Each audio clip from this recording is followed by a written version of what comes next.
Easy peasy. We are also, I'm wondering, because what we're going to do, guys, I don't know how many of you bought the first variant for #1, which had the what was it? The Nick Percival cover. Yeah, I've got that. It was an additional wraparound. Well, that's really much David. cheaper. That's so much cheaper than taking. I've got one of those. Yeah. Oh, yeah, I know. He's saying if this is just a wine, you're just trolling now, aren't you? Yeah, I know. David, I love your picture yesterday, by the way. I found a really good. I found a second printer who does great stuff as well. If you're looking at, I found this guy who does. I normally use a printer in Swindon who are fantastic, but I found this printer called AB Printing, and they do heat reveal covers, and they also do glow in the dark covers.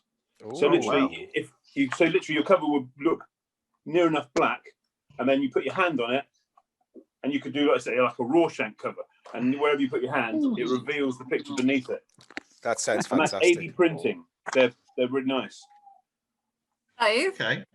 So what we are thinking of doing with the additional cover, so we've got a Lou Stringer wraparound for issue 4. Okay, really pleased about this. It's going to be like an old Beano annual kind of cover. Oh, brilliant! And what we left them is we got the inside cover and the back inside cover, and we're wondering about whether we could get some localized or just amongst us advertising. People would be prepared to pay a certain amount for a page, which, to be honest with you, it's not going to be a high volume publication, because we probably only go to 500 on that particular edition. And we're just wondering what people might say is a stand-up price for a whole page advert in a limited run, but a kind of kickstart edition. So I don't know if anybody would be, I'm not saying I want to take orders now, hey, book ahead, but I don't know if anyone would think that sounds like something we're going to be able to do. And should we put it in the Kickstarter, or should we try and settle it elsewhere and have that just as, set up already? I would have thought you can add it as a reward, like almost a commercial reward. Yeah, I was going to say, I would have thought you could get that out to one of the big comic shops.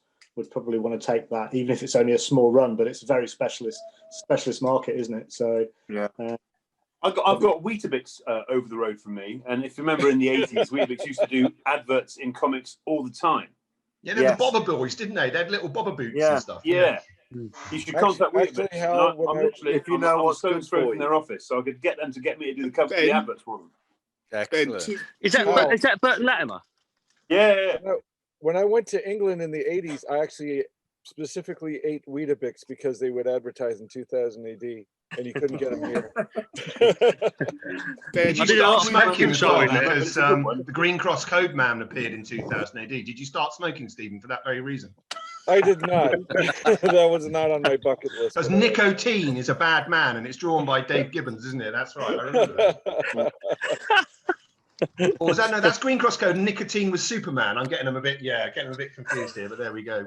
So we actually have a feature by Scarred for Life, which is going to appear in issue 4. And I don't know if everyone here knows about Scarred for Life. Yeah. Follow him on Twitter. All the kind of 1970s and those who TV shows, kids shows. Like Circular Stones and things like that. Wicker Man. That's right. Scary shit that happened in the 70s. Well, they're doing the 80s volume up soon, so that's going to be fascinating to see. I think that'll be good. But I've just got that. So basically, I think Jeremy, you said maybe look at contacting some larger stores, comic stores. Maybe, yeah. Yeah, but there's 2 ideas for the adverts. Hey, check out David's sign. Where am I looking? Nice. Weetabix. David Shires. Me here. No, Bully's had a shave. All over. I'd show you, but Sorry, what's that you're saying, Andrew? Going back to the advert quickly, if you have it as a Kickstarter reward, so there may be a Kickstarter that has their own business, we could offer them, how about one of our artists, your choice, draws that advert for them. Yeah, so it's a business design. We're offering I don't know. Opportunity.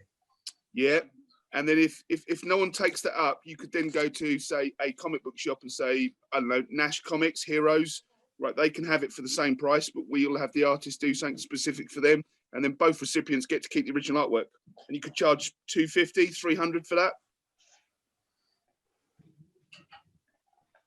Thanks, Andrew. That's a stunning idea. And do you know any available artists, Andrew? And any gigging artists? I mean, Steve, do you want to have a go, Mr. Ball? Do you want to have a go at drawing it? Do you know? You could. It's not my forte, mate.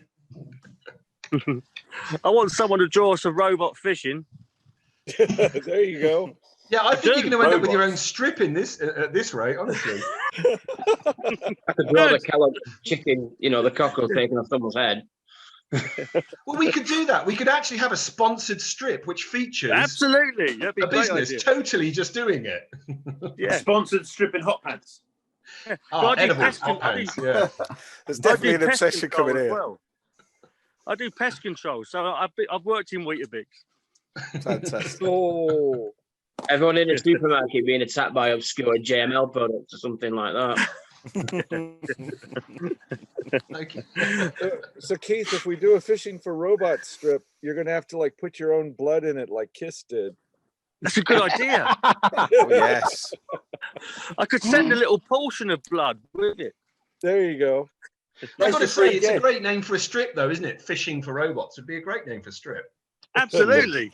How much are you going to pay us, Keith, to feature it? I don't know. How much do you want? Sawyers is free. He's only doing 3 strips and 20 pictures a day. I'm sure he'll do a strip. Yeah, Aaron's always looking for a cover.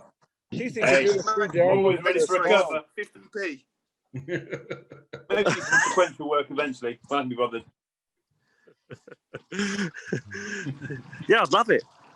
Well, we would love it. Our band would love it. Well, you could have a link for a download for a song. Yeah. There you go. Yeah. I got 1 million of them, man. Okay. So do we have any musicians here? I have no idea. I can only blow my own trumpet. Phil Elliott writes music. Yeah, he could write a song. The 77. I think Phil Elliott used to be in a band with Bobby Gillespie from Primal Scream a long time ago. Wow. Are Anthrax still going? Can they do us a tune? Because of course they did their Mega City thing, didn't they? Andrew's like, yeah, I know. Now you're in my wheelhouse. Alas, poor Lemmy's no longer with us, is he? But we need someone else who would have that kind of, the appeal. Thanks very much. Always offer a flexi disc. Hey, Joe. A flexi disc, yes. Oh God, that'd be flexi brilliant. Disc. Oh my God, I think we're talking more like an audio file, but flexi disc. You just betrayed your age. Yep. I'm still going to write it down though. Flexi disc. Okay. I like it. I think it's a great idea. 77 iron-on patch. Iron-on patch. Yeah, I think we also need to. We are definitely discussing patches, stuff like that. Yeah, and beer mats, but they're a bit. Beer mats, patches. I think nicotine patches, or 77 nicotine patches. Stupid as it sounds. 77 face masks. Yeah, man. Face mask. Okay. Sorry, say that again, Dave. The flexi disc isn't as unusual as it sounds. I have a 20-year-old who has a turntable. My 12-year-old daughter has asked for a turntable. The likes of Louis Tomlinson, who's apparently some singer, that's how old I am, are releasing vinyl again. So vinyl is actually something that's getting really coming back. Yeah. Oh yeah, I buy a lot of vinyl back. In your face, Rossi. The catch is that those flexi discs always sounded like shit. Oh yeah. That doesn't matter. A lot of my friends have vinyl as well. My dad would never let me put it on the turntable. Might be worth doing 8 tracks as well for our age. Lost me there. Are we still considering the hardback? We definitely want to do it, but the pricing we've had on it is just ridiculous. So it may well come across as a Kickstarter reward rather than an actual sort of mass release. But yeah, it's something we're certainly interested in. I can't imagine you get enough people signing up for it to make it viable. We looked at it. It was like it was working out at about 20 quid a copy, and I know that's what the comic scene were charging, and I know it has sold at that, but we don't feel that's value for money for people. It's I think what we should be looking at is probably getting our timings right for next year and getting out a hardback annual at the end of the year. Seeing how that does, test the water there. Yeah, that was that. Yeah, what I was I'm in gonna say, the like, I'm in the comic scene annual this year. Phil Elliott and I have done a story in that, and that's done really well on the Kickstarter. I think that they're into a second printing now, so there is a market for that sort of thing. Nostalgia wise, right? Like a hardback annual at Christmas is like there's nothing better, right? So yeah, that's the time to launch. Give a contact to MHP Swindon, who I use. They've done some hardbacks for me in the past. For when I did Beck's and a few of my other comics, they did hardcovers, and they also had somebody who did embossed hardcovers, and they weren't coming out that expensive because they were A4. No, you're like the Joey Tribbiani of comics, man. You must have a little black book with all the best numbers in. You need to give us that. I'll tell you all the people to stay away from. That's the key thing. We need your the list is really small, like that's 1 or 2 names. Yeah, I'm saying nothing. You need a lot more. We have got I mean, we haven't got an annual next year, but we've got 2 specials coming out next year. We've got Blazer, which we'll talk about shortly. Ben will talk about that. And towards August, September time, we will have a Division 77 special coming out. Good. Yeah, so Steve McManus's Blazer, which has been touted now for about 6 months, and I've been working with him on it. We've lined up all the artwork, and it's all been pretty much done. So some really big names on that. But Steve just wants a kind of small bespoke, almost a vanity project. So we're going to be kickstarting it. And if it gets a lot of love, and if it gets a lot of pickup and traction, then it could well mutate into something slightly bigger. But at the moment, we're looking at a 36-page standard, or 32 to 36-page standard British comic size. And it's going to have a very retro feel. So the idea is, if any of you don't know about the Sheer Glam Conspiracy, Steve wrote his memoirs of his first work for Fleetway, which started in 1973 when he was a assistant sub-editor or something in Valiant or Battle, something, those comics that started up then. So it was with Steve, it was with John Wagner and Pat Mills and such. But he can't actually write it. He can't write it as a memoir, because he would end up getting, in court for libel and stuff. So it's a novella. And anyway, in the back of the book, there are the 6 strips which would appear in the story. And Brendan's here, and he did the first one, which is Tinkling Triangles, which appeared in issue 1. But the others, we've got 5 other stories lined up, and in fact we've got it's going to be rolling on anyway. So we'll do a Kickstarter, and that's going to be at the end of January. But the idea is that the comic was never released, and it's a part of the plot of the book, because the offices burnt down. There was some nefarious activity between 2 rival companies, a Scottish-based one and a London-based one, and the offices burnt down. So it's the whole story is that the comic never got printed, or did it? So actually, in Deptford last year, we found a large consignment in a lockup in Deptford. We found some comics, and we're going to be releasing those. So look forward to something. Recount. Yeah, 1973 called Blazer, and that's going to either have a spud gun or some other suitable. Because I think Steve can still pull some strings and get a few spud guns. I had an idea for what one thing you could do on the Kickstarter, instead of a new item or gimmick to add to it. Why don't you add a subscribers tier?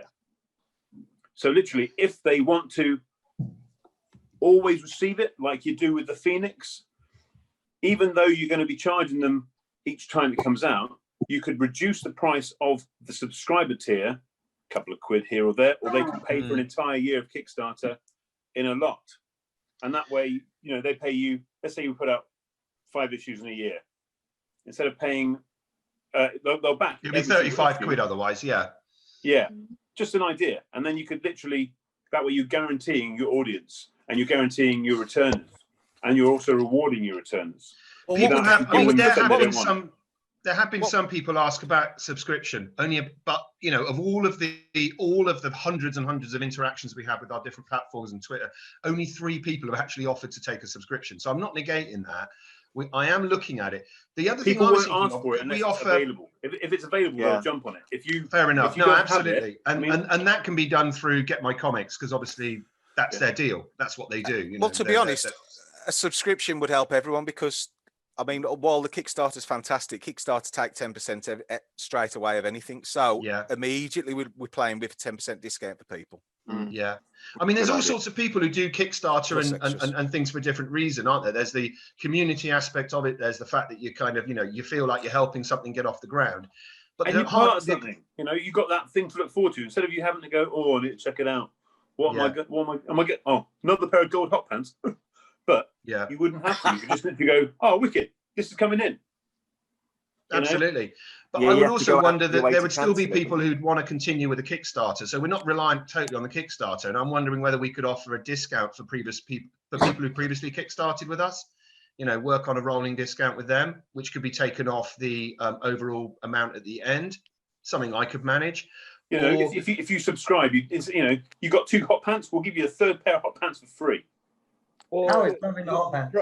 The thing is that you guys are only coming out quarterly, so the Kickstarter makes sense. But if you started doing it more frequently, then you probably have to think about a subscription. Lauren, quarterly is not that, because I could use 4 pairs of hot pants a year. But absolutely. Lauren, Jason. I'm scared that you guys, if you just tilt your cameras, we're going to see you all in hot pants below the 77 t-shirt. Just say Paul's on the Zoom call. The scope wouldn't fit. You couldn't fit it in the little frame. I've heard that about you, mate. So do people feel then, if we were to keep, because we've had this, we've published, we've kind of stuck our flag up here and said we're bi-monthly. Okay, I'm happy to discuss it here. The 77 publications will be bi-monthly. Okay, it's not quite the same thing as the 77 comic. Because we have 2 different publications, as Dave said. So we got Blazer coming out, and then we got a collection, a kind of an add-on collection with extra parts for Division 77. And we're going to do that each year with a couple of other strips, amalgamate and put together and repackage. Now that's as physicals. So we've got an option as well with the agreement with the creators, who several are here today, on rebundling and putting as PDFs and stuff, which gives us more flexibility. But I'm thinking the 77 model itself. We don't have enough behind us to be able to come off the Kickstarter, just to be freestanding. We formed a business because we don't want I don't want more than my laptop taken away from me if the whole thing goes caboodle. But it's a tough thing because we don't want to over milk it. So that's also the challenge we've had with moving to a bi-monthly model, right? So with timings, with Kickstarter, with everything else, it's falling back into running the regular 4 comics a year, and then plug in extras around it. So it just makes it easier for us to do it, and again, give you that better product that we were just talking about in the chat. Welcome, Mr. Burdis. We have a traitor in our midst. Oh shit! Wrong one. You fucker! God damn it! Hang on. Stop it. There we are. Hey, that's better. Hey. Hello, John. I gave you a T-shirt. You're not wearing it. I'm upset. Well, I'm wearing my Greg Staples T-shirt. Oh well. Yeah, Greg Staples wins, I think. Is that a T-shirt for all ages? Only for the manliest. John Burdis would definitely be interested in hot pants. You missed a very important conversation earlier, John. Yeah, 100%. Oh, don't show us. I'm sorry, guys. He wouldn't be interested. He's already got his own. Oh. Yes. About a T-shirt. Did he say Greg's Bakery? John. How you doing, John? Not bad, not bad. I'm looking at all the names. Pervert. They've let everyone out. That's what I have to say. Well, I was going to record this and put it out, but I think we'll stop. John will appear, and then that'll be the end of the video. That's it. But that's okay. I brought my lunch. Just a huge Michael Bay explosion. It all stops. Right. We've got people who are not showing their faces. Terrible. Well, I know what J. Jonah Jameson looks like. I've seen the movies. Yeah. Oh, there's Andrew. Well done, Andrew.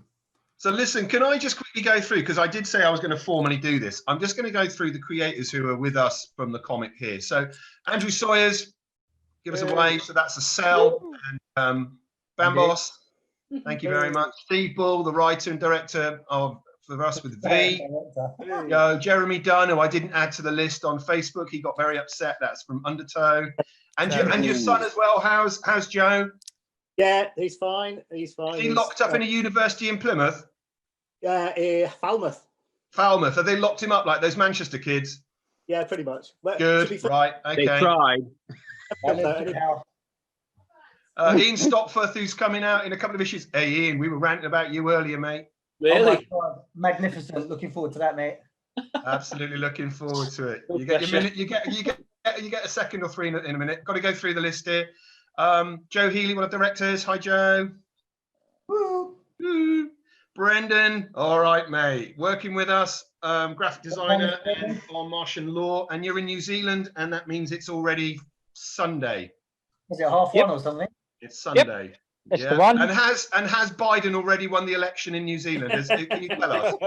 Have they finished counting in New Zealand yet? Yes, you would know this. You're the future. Yeah, well, it actually turns out that Work it out, mate. It's late there. Actually, it turns out that Darth Vader is actually Hayden Christensen. Okay. It's a nightmare. Spoilers. Okay, next along the line we got Anna Everts, who's over. You're in Netherlands, yeah, Anna? Hi. Yeah, and she's the writer with on Phil Elliott and hers. What's the story called? Sorry. Forgotten Reality, is it? Yeah, you see, I've forgotten the reality. That's the thing. Forgotten reality, which I love. Mike Powell, who's Matilda. Is it based on you, Mike? Your school days? Not as such, but I have got a 13-year-old daughter, so she's very kind of influential. And I can remember like watching stuff when I was little, like Marmalade Atkins on TV and stuff like that. And I thought it'd be nice to do something for for girls to read. And I know you kind of put out, Ben, a few months ago that you were looking for something in the kind of misty, ginty kind of like mode. And I'd met Sarah before, Sarah Millman, because when Phil and I had our story, the dummy in the comic scene summer special last year, in the same issue there was a big feature on her and her artwork. It was in the Tammy and Ginty one, and I met her a thing in Bath, and we got kind of talking, and it just seemed like a perfect match. And I think you met her in the bath. Yeah, I met her in the bath. Yeah, it's a very big bath. We're very kind of liberal here. Now I'm at the BAM comic fair in Bath, and we kind of got talking with similar kind of interests, and I kind of wrote this. Down. Fantastic. Well, I'm just out of devices at the moment. Yeah, the Southwest have got a massive contingent because Keck's there, Joe's there. We've got all sorts. Jeremy, are you near there or something? Yeah, not too far away. I'm originally from Plymouth. God, I don't know. The West Country. We're going to have to rename the comic. We'll call it the West Country instead or something. Yeah. Okay. Hal Laren, who's into it. All right. Hal Laren, who's done a couple of covers. Come on, Hal. Show us your wares. Show us what covers you've done. Or back covers. Me. Hello. No, you're showing us other products. Come on, you've got to show us the cover you did. Some of the new Kickstarters I'm doing this year for my book. No, Hal. No, you're not. Come on. I'm looking at this very nice magazine. Have you seen it? What a great cover that is. That is so cool. They've missed the cover, Hal. You have to show them. Oh, what? They missed this cover? You mean this? Yeah, that was the GMC variant cover, that was. Yeah. Nice. Who drew that? Beautiful. Yeah, it is still available. We've got plenty of them. Can't sell them. Giving them away. And then we got Dave Healy, who's some geezer. All right, Dave. Yeah. All right. So yeah, the Division 77. What's any news on Division 77, Dave? What's happening? What's going on? Division 77. Right. Yeah. Okay. Thank you. We got issue. Obviously, we've got issue 4 and 5, which is going to be literally one huge battle. So I took the Rogue Trooper War Machine story where it's just absolute mental chaos. So that's going to be kind of things going on for the 2 issues there. Then it's going to take a break for a while, basically, so Sinclair can have a rest because I know he's knackered. And the battle scenes will give him a stroke. Oh, it's going to be insane. It's going to be insane. I can help you with that. In between, then I believe Ben wants me to work on an origin story for Division 77, so that will come in the meantime.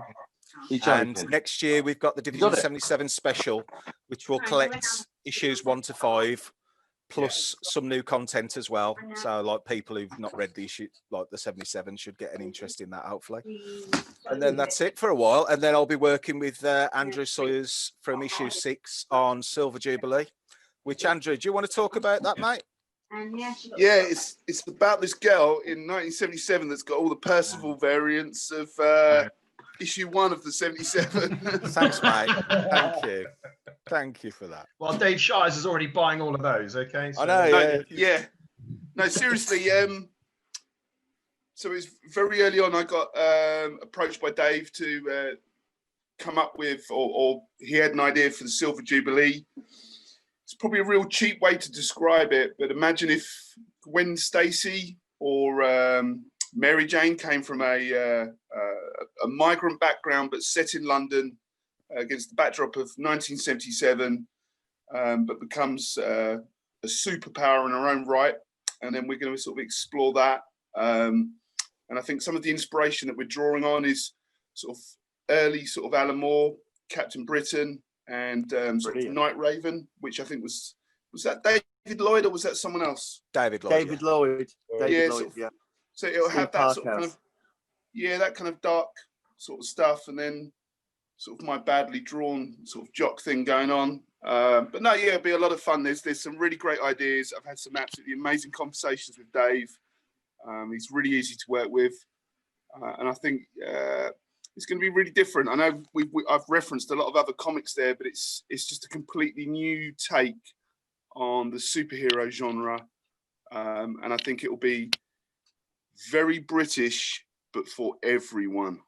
I mean, the key thing is when I came up with it, my nephew's Hindu, and there's nothing out there for him, and I wanted to write a story for him, and basically it'll be set literally during the Queen Silver Jubilee with a young girl who's Hindu, and tragedy happens to her, and she develops powers because of someone she reaches out to, and so there'll be magic involved, and plenty of. I remember during the.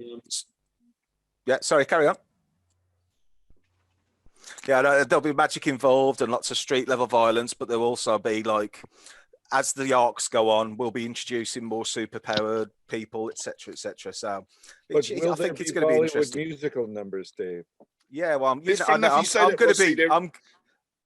to be asking for your research on that, Steve. My pleasure. It's funny you say that, Steve. There is someone that me and Dave are sweet on, and we're going to, even though she is actually a bit of a villain in real life, we probably are going to turn her into a villain as well. So we'll see if people can spot who that is. Oh, I'll look forward to seeing Priyanka Chopra in the book. No, it's not her. It's not her, and there's no Gary Newman either. No.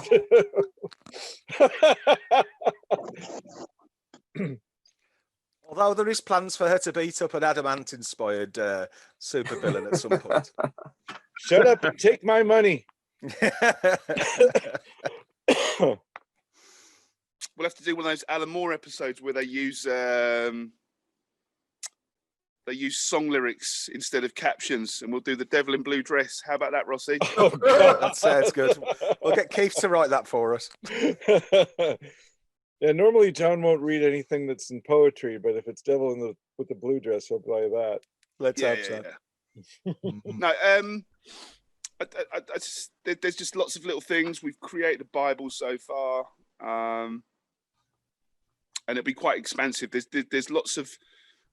I'm mindful what I say because I don't want to give anything away. But there's going to be lots of sort of clever redemption arcs. People that start out as bad guys become good guys, and then also sort of quite pivotal characters that are very important and have a good core start to lose their way as well.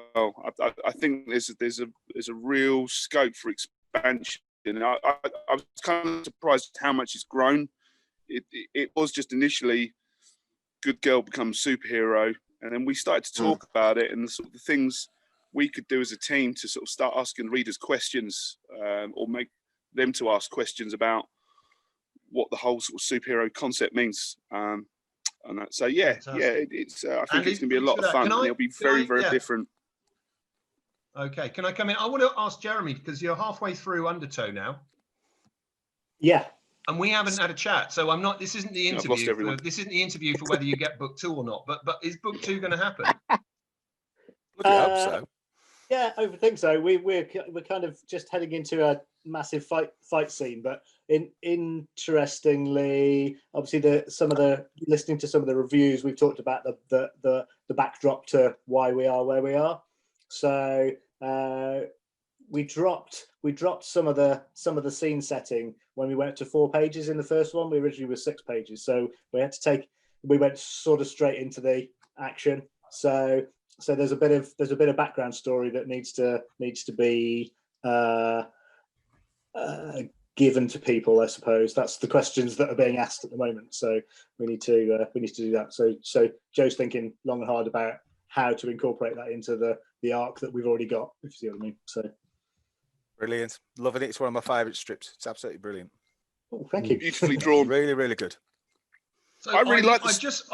I've just messaged Ian Sopforth, but you haven't got back to me privately. So do you want to just check your message, Ian? Because there's something I want to do, mate. On here or? Yeah, I've asked a question whether I could show those 2 prelims you've done for me. Oh, of course you can. Yeah. Is that okay? Right, I'll line that up. So Dave, do you want to carry on just getting things chatting? And I'm looking for some images at the moment. Yeah, sure. Who else have we got? So what else are we going to have off your Hal? And how Whatever often? you want. Brilliant. I don't mind if you want me to do it. I don't know, a Hal Laren 6-page strip, or if you want to cover. I don't mind. The answer is yes and yes. It's easy. I don't know. You want me to come up with a bunch of robots calling them 78? Sounds good. Well, look, the good thing about the Division 77, there's lots of numbers, so just pick a number, whatever your favourite number is. Hey Dave, he can do the origin for you. Hey, if you're up for that, Hal. I don't know. Sounds like a lot of money. What, you have to pay us? Not for me. It's not. I don't mind. I like to come up with, me. If it's indie, it's key for comics, So if I can be useful, I love doing the mainstream stuff, but let's face it, indie's where the good stuff is. It's where people actually, make a decent story, not confined by stepping on toes, and that's what comics are about. So always, it's where the passion is, isn't it? That's something I've found certainly over the last year. The passion from people who are not just involved in this, involved in Sentinel, Brawler, Shift, all those indie comics, and and your own Kickstarters, how you see them. It's a real labour of love. And when you're independent, you are your own moral compass when you're doing your books, and you know how far is too far and how far isn't. And a lot of people in other comics who are a little bit above indie but aren't they pander to wanting to make loads of sales and not step on any toes and forget the values that got them where they were. So I like to make sure that I do those kind of books. It's important not to look at it as a portfolio, isn't it? It's just that's the risk. I mean, I've got this in between November and December and some of October. I had like Turtles covers coming out. I got G.I. Joe coming out. I've got variants, but I've also got at least 4 US independent comics, at least 2 to 3, maybe 4 before Christmas, independent UK comics covers coming out. Just covers, plus my own comics. I think it's better to be everywhere than one place. It shows that you can put your heart and soul and show that independent people can do just as good as the big boys.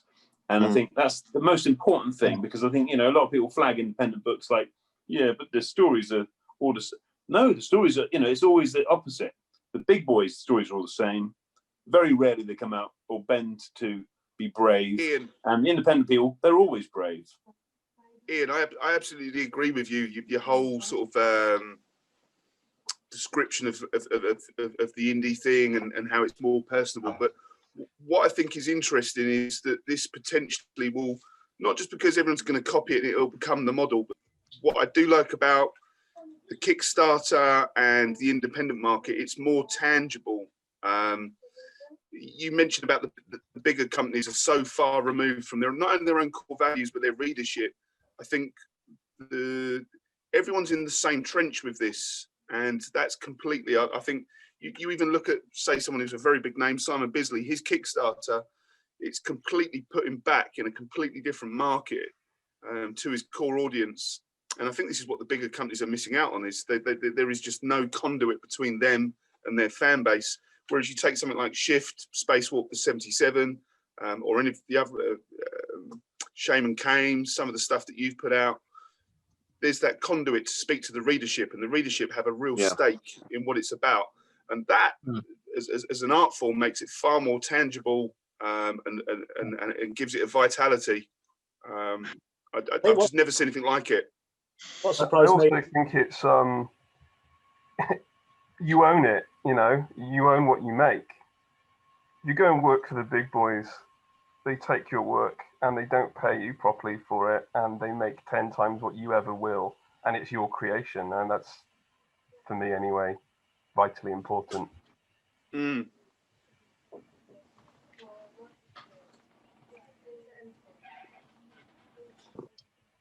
Well, I was quite nervous getting on here today, because obviously I feel a bit like I'm kind of like the newbie, because everyone else is quite seasoned.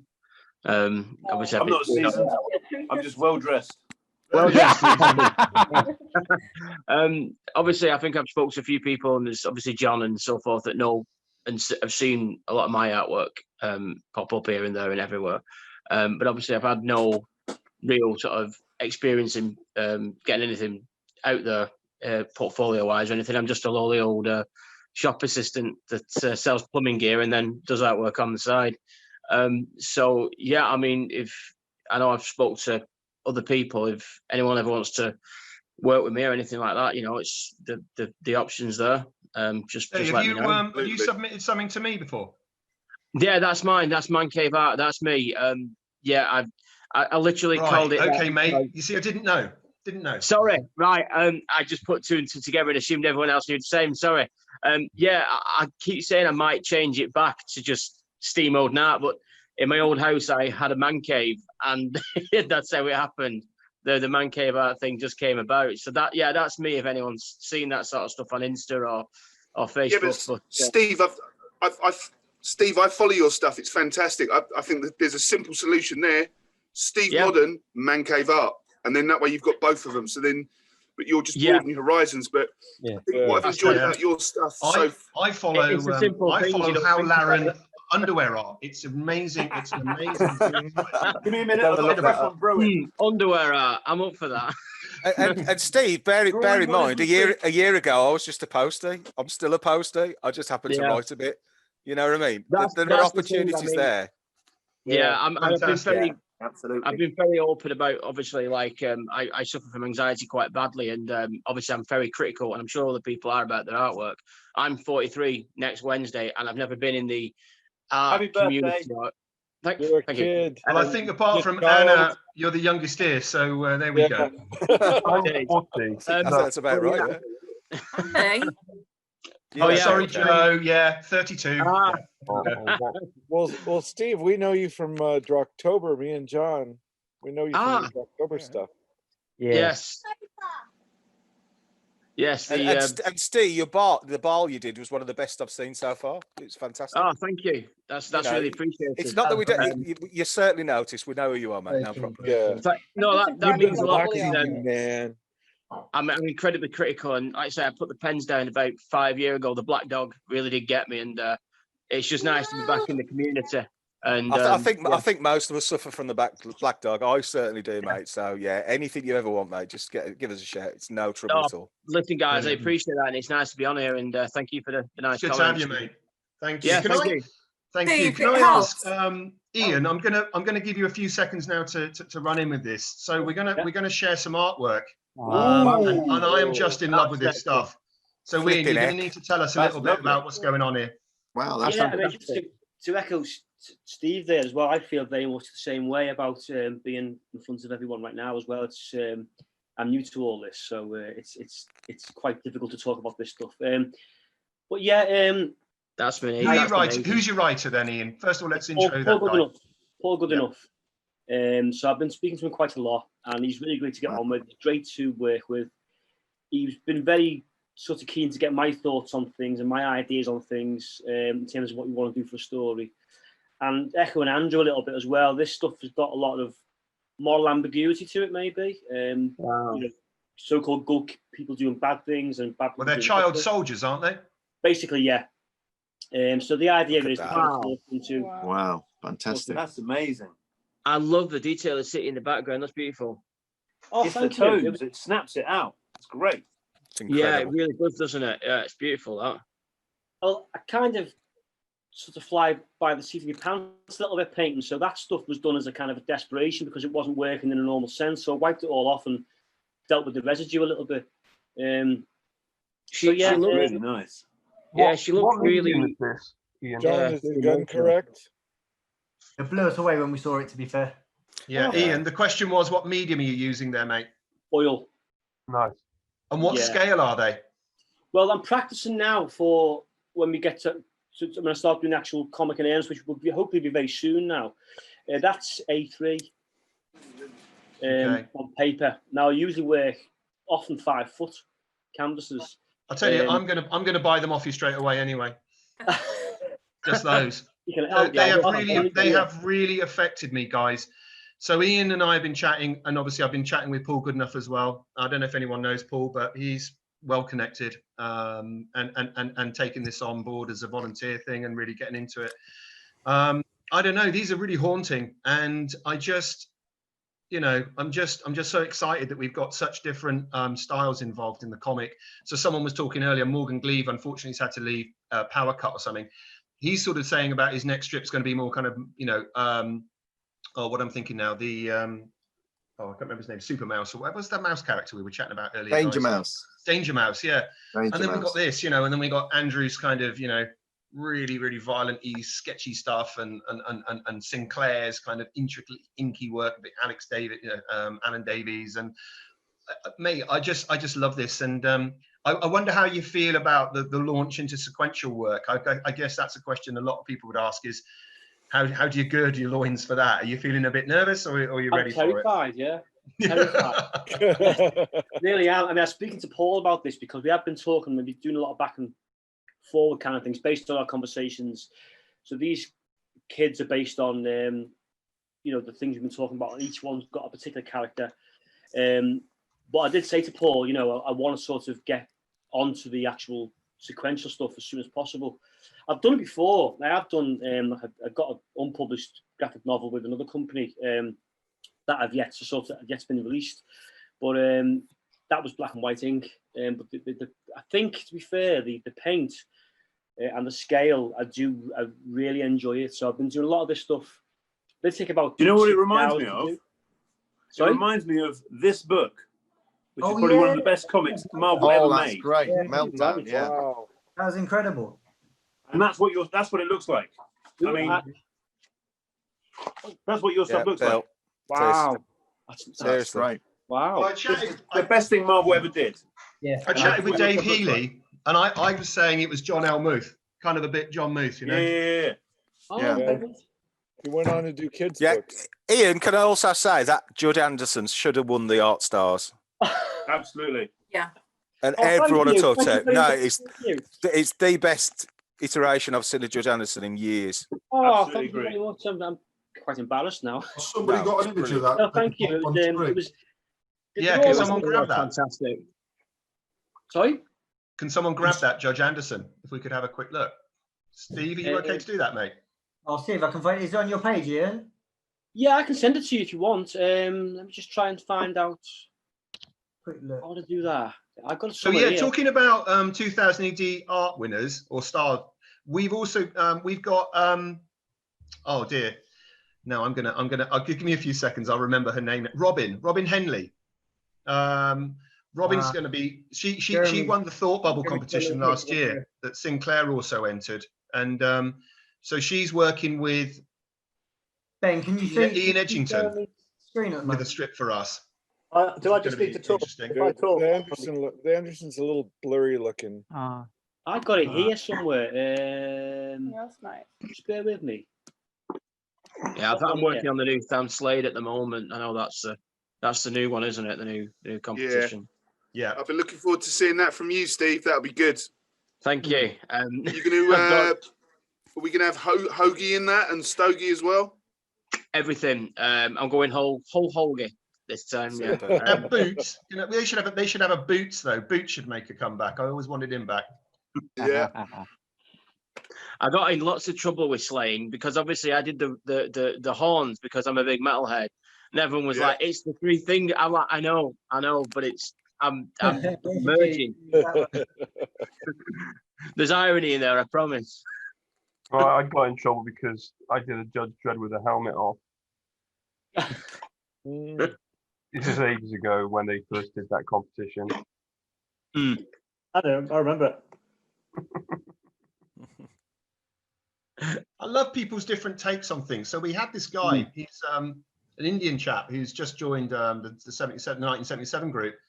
And he's got this image of Slain, and it's kind of, it's got that cultural influence from Indian gods and stuff. And just to see a completely different take is really refreshing. So I think it's good for people not to be too slavish and to really do what they feel's, true to them.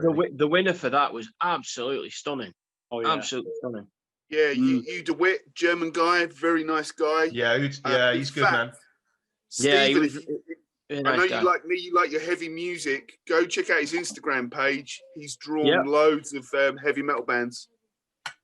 Wow! Look at that! Wow, that's fantastic. That's just amazing. And can you tell me why that just didn't amazing? Win? Yeah. Why that did not win? Crazy. I'm just looking at your stuff, Ian, and it's fantastic. I'm looking at that one of Dread on the Lawmaster and Krong in the background. Oh yeah. Beautiful. That's spectacular. Oh, thanks. I mean, your use of blues and the hues you do on that are just it's breathtaking. Yeah. The colours of Colin McNeil and Ian Kennedy, not exactly like that. Yeah, I can see Kennedy. Sort of colour schemes. Yeah, I love both of them. And the lights. I will be following people after this because I'm only on my phone, so I'm limited to what I can and can't do. So I'll make mental notes and then get over after and start checking things out. Well, I'll just put an ad request in from you. I think we should all make friends with each other. Absolutely. I'm going to have to ask. I'm going to ask Steve and Dave Healy. Can you remember who we were chatting about the other night? Who signed up? Biz's friend. Whose friend? Bisley's. Ryan Brown. Yeah. That's not Ryan. Hang on. Glenn Fabry. No, the guy's not necessarily published at the moment.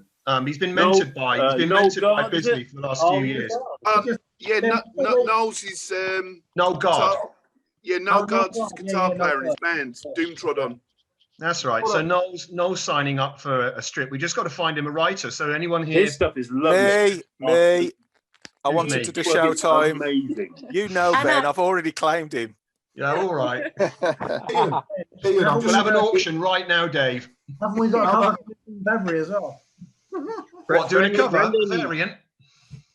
I was going to say, Ian, now that I can put a face to the artwork, I'm just looking at your Chopper one, Song of the Surfer in oils. That's another one fantastic. I don't know if people... John's enjoying looking at someone's chopper. That's interesting. Yeah. Yeah, delete Brendan that looks like he's in the old Prodigy video, Smack My Bitch Up. He's just nightclub everyone. She's playing in my head while she's running around the living room. So what else have we got coming up, Ben?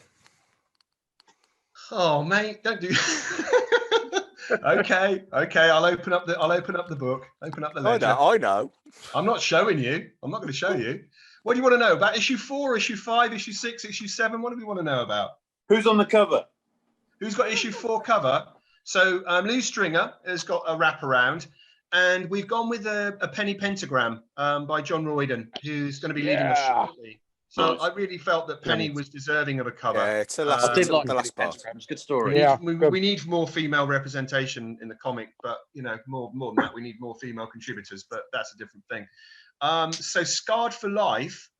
Joe, do you want to give us a little run through very quickly on Scarred for Life, and then Weird World, your feature Weird World? Yeah, that was the working title.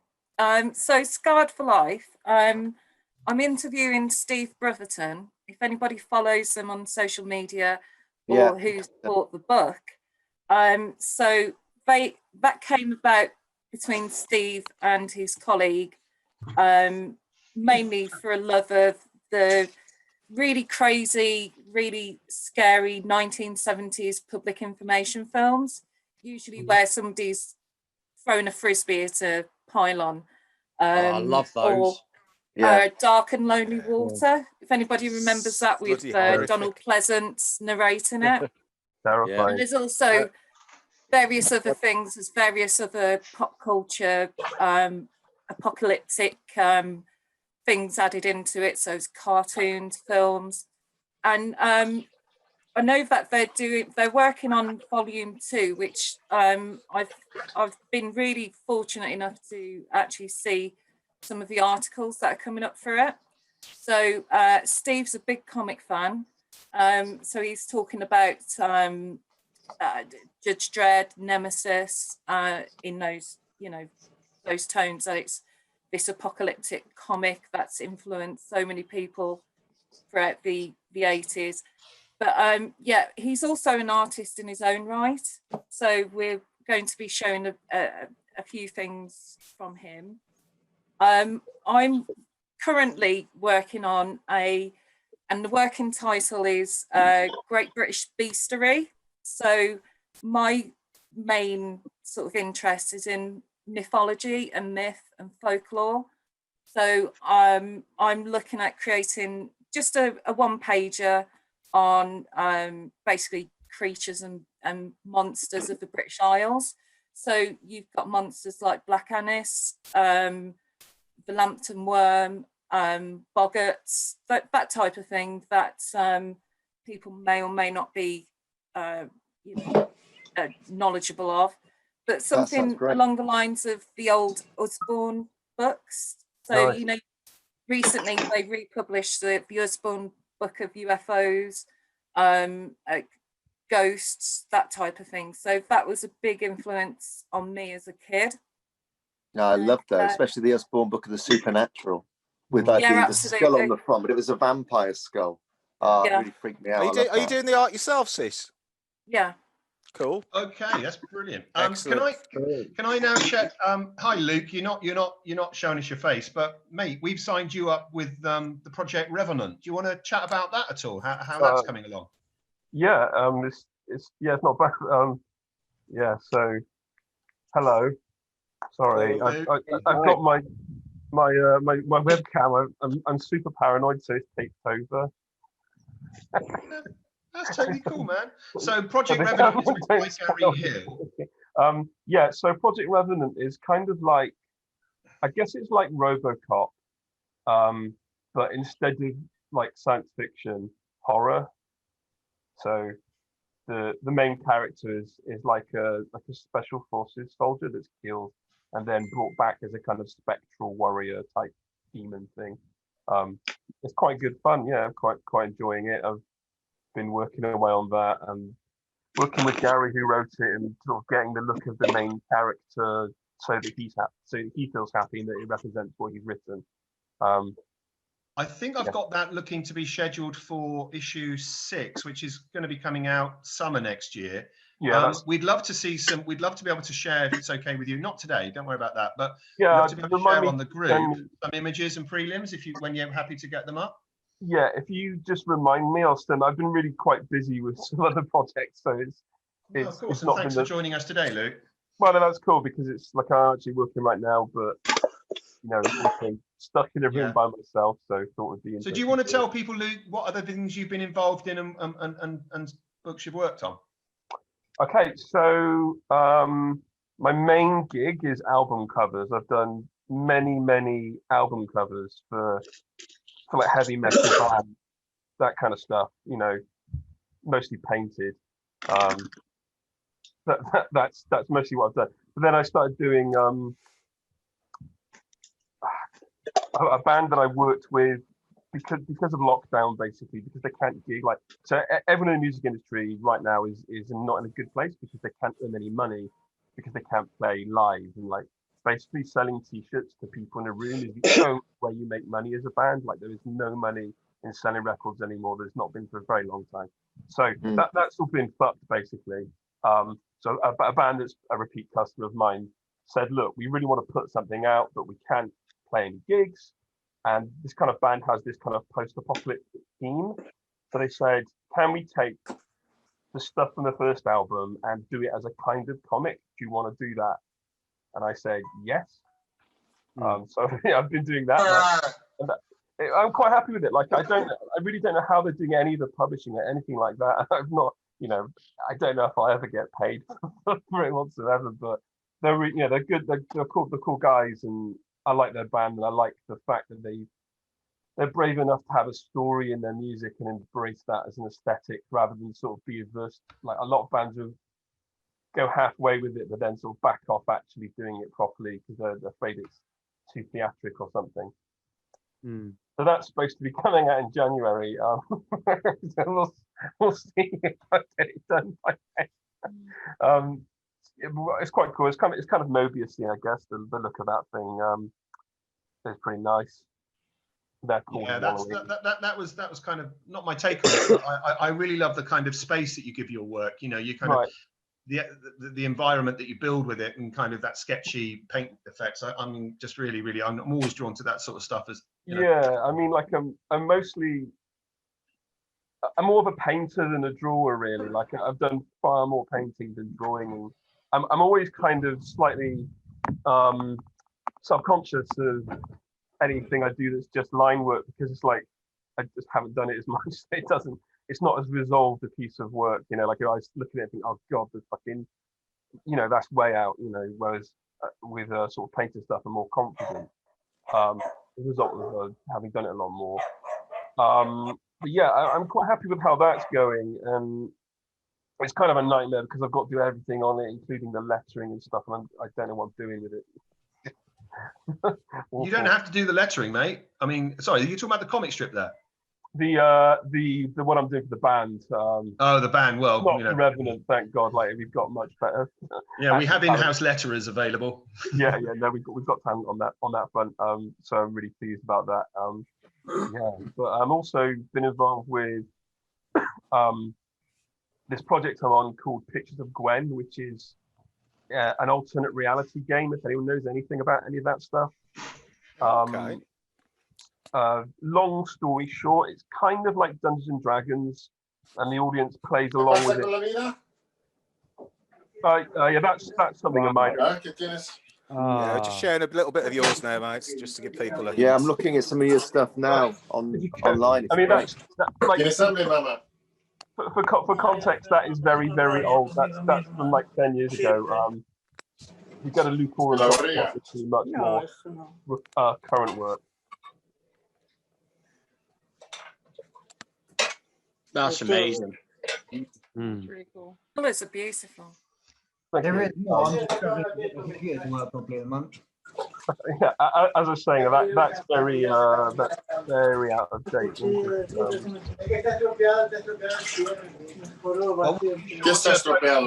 Recent stuff up, Luke. Just go on the website. I put it in the chat there. Yeah, sorry. So Pictures of Gwen. Yeah. We've literally just put out Kickstarter like days ago. And trying to get the money up to put that project out. It was I was working for Boomtown. Anyone knows Boomtown? The pink one. Whoever's doing a pink one at the moment, can they mute? Oh. I art directed the project for a big festival, which got halfway through, then cancelled and had a budget cut because of the coronavirus. So the team that worked on that have worked on our own original version of the same thing that we own, and cancelled it up because some guy thinks it isn't worth the money and all that kind of stuff. So that's where I'm coming from.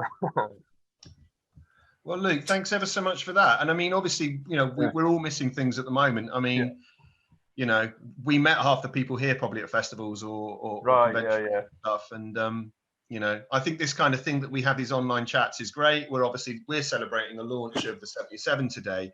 I've got to say, Mr. Burtis, I miss your Saturday lunches or Saturday afternoon.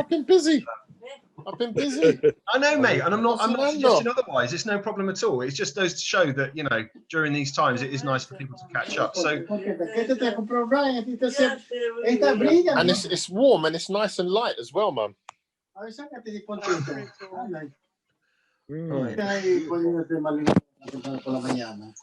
Mañana, afternoon, 1:30. If I can screen share, I can show you something like that. You should be able to screen share.